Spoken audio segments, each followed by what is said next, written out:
Esto es Encuéntrate, el podcast de coaching neurobiológico. Bienvenidos.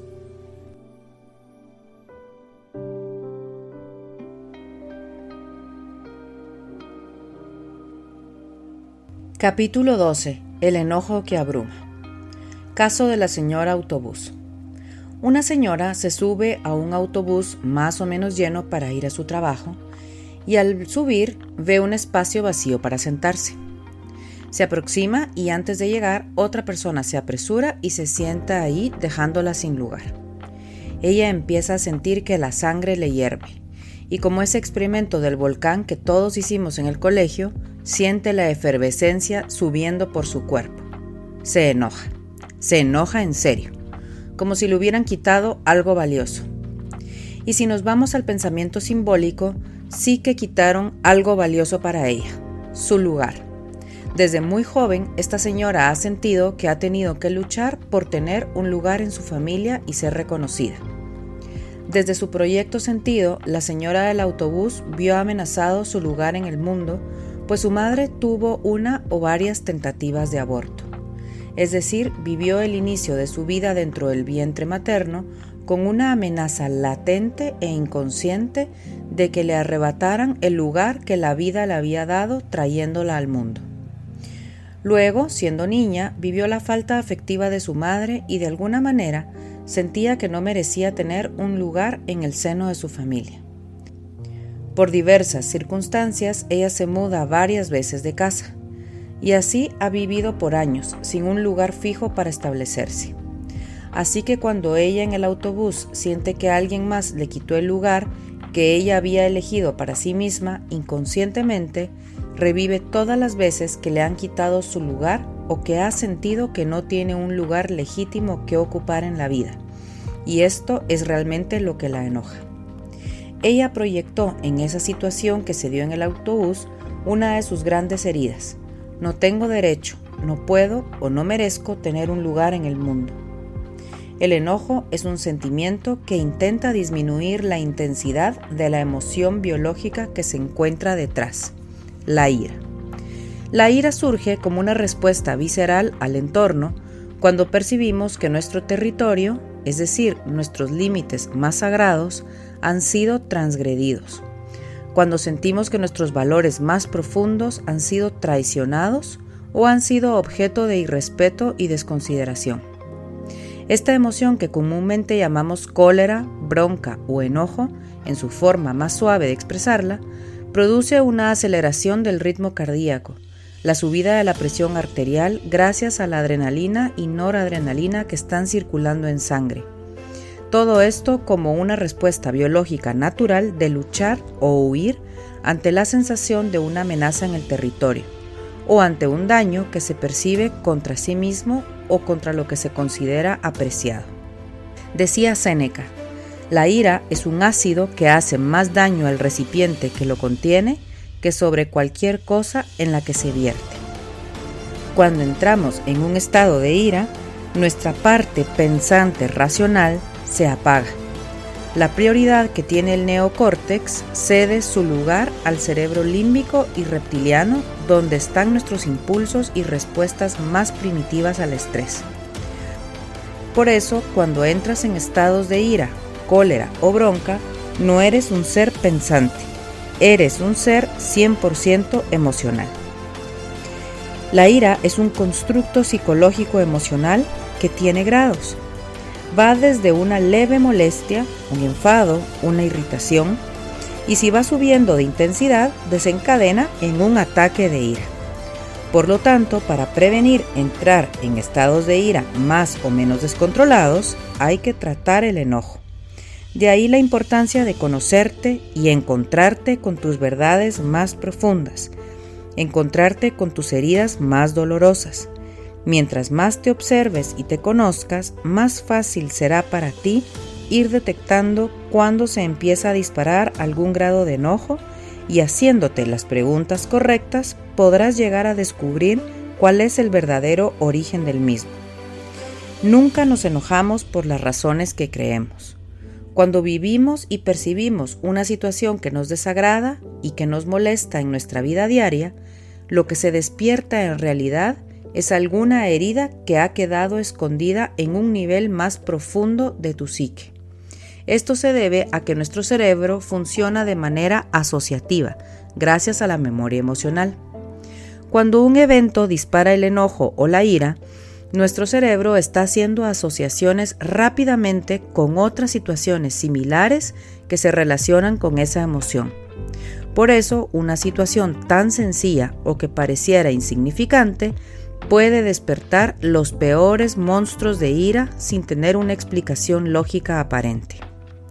También es importante utilizar el pensamiento simbólico, ya que nuestro cerebro emocional o límbico funciona por interpretaciones simbólicas. Cuando algo o alguien te enoje, entre comillas, pregúntate, ¿qué significa eso que dijo o hizo para mí?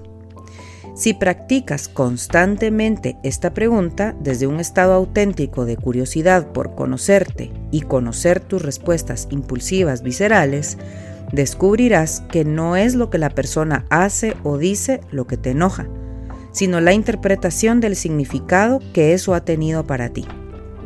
Por ejemplo, cuando percibo que una persona es desleal conmigo, o sea, que me ha dado la espalda o que se ha aprovechado de la generosidad y bondad que le he mostrado, entro en un estado de ira, cólera o bronca. Me siento traicionada, porque mi interpretación es que esa persona que yo califico como desleal me ha faltado el respeto, ha querido abusar de mí, de mi confianza o generosidad, y por lo tanto es un abusador.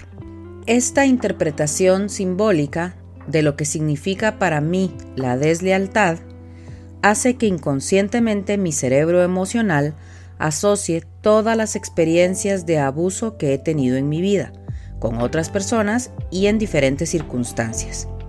O sea que inconscientemente estoy entrando en contacto con esas memorias de abuso almacenadas en mi inconsciente, y es así como se activan todas las alarmas de peligro en mi interior que me mueven a luchar o a huir ante la amenaza percibida.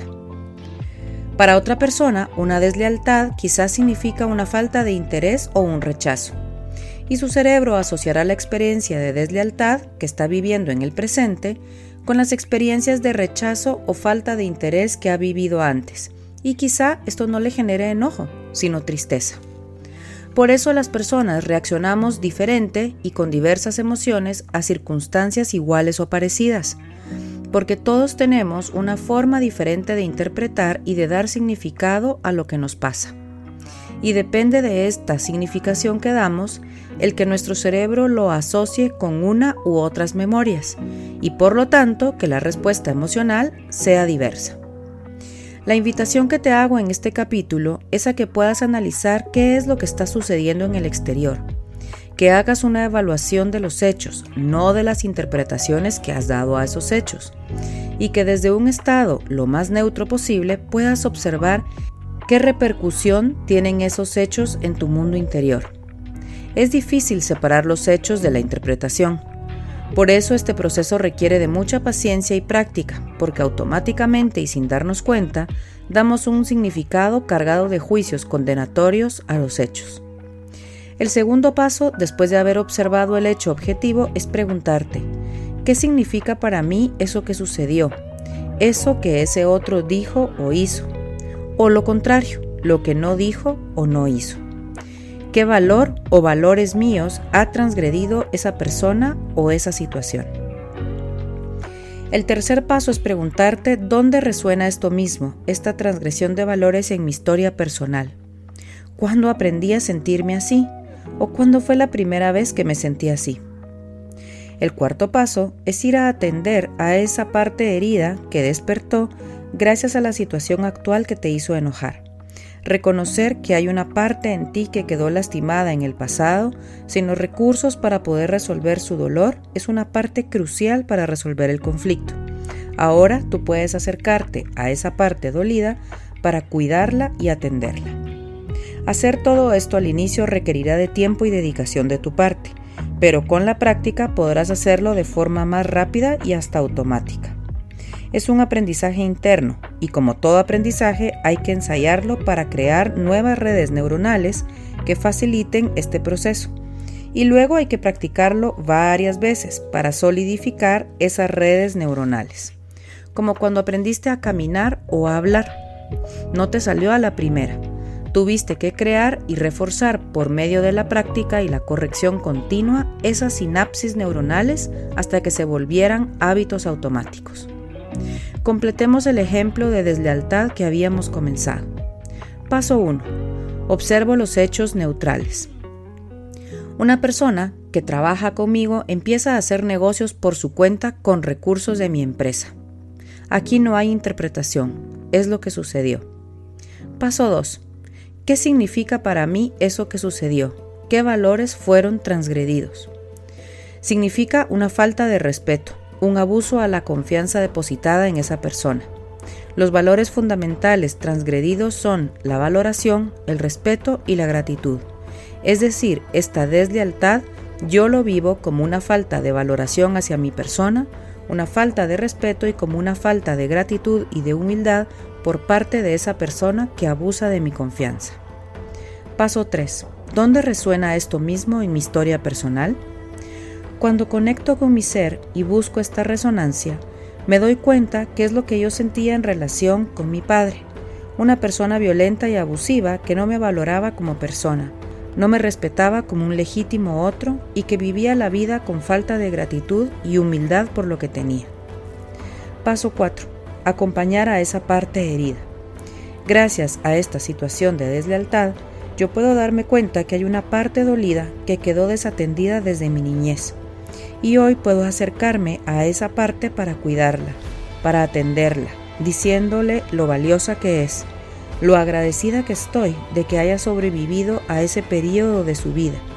Le puedo decir que reconozco su corazón generoso y bondadoso y que la respeto profundamente. Todo esto hace que el enojo o la ira desaparezcan por completo. Así que te dejo con esta gran reflexión para que la practiques esta semana. Y si quieres hacer algún comentario sobre tu experiencia, lo puedes hacer en nuestras redes sociales. El enojo o la ira producen una sobreenergía que hay que saberla canalizar para que sea resolutiva en lugar de destructiva. Esta sobrecarga energética tiene como objetivo biológico satisfacer la necesidad, ya sea física, necesidad psicológica o emocional, que se está viendo frustrada en ese momento. El enojo nos predispone para poder utilizar mejor la fuerza física necesaria para la lucha, pero nos entorpece para coordinarnos con otros y así resolver conflictos. Es importante entonces lograr encontrar una forma para descargar toda esa tensión para que el sistema interno pueda recuperar el estado más adecuado para su funcionamiento. El condicionamiento que nos ha enseñado a reprimir el enojo solo agrava el problema. La clave está en encontrar un punto medio, un lugar y tiempo adecuado para hacer la descarga sin lastimar a otros o sin lastimarte a ti mismo. Por ejemplo, golpeando un almohadón en soledad, saliendo a hacer ejercicio con la intención de descargar el exceso de energía, retorcer una toalla, etc. Hacer una descarga de la ira es muy diferente a atacar al otro o a atacarse a sí mismo.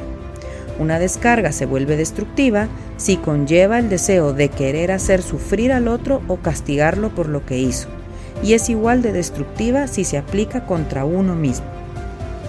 Puedes hacerle saber al otro el impacto que ha tenido en ti eso que dijo o hizo, pero una vez se ha hecho una descarga ecológica de este exceso de energía que te nubla la razón y te lleva a ver las cosas como todo o nada, blanco o negro.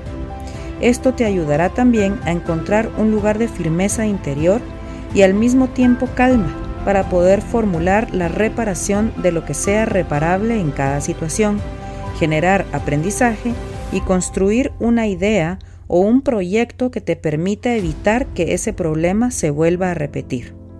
Ser honestos y establecer reglas claras en nuestra relación con nosotros mismos y con los demás es indispensable para evitar caer en las trampas del enojo que abruma. Soy María Gabriela Andretta, Master Coach Neurobiológico.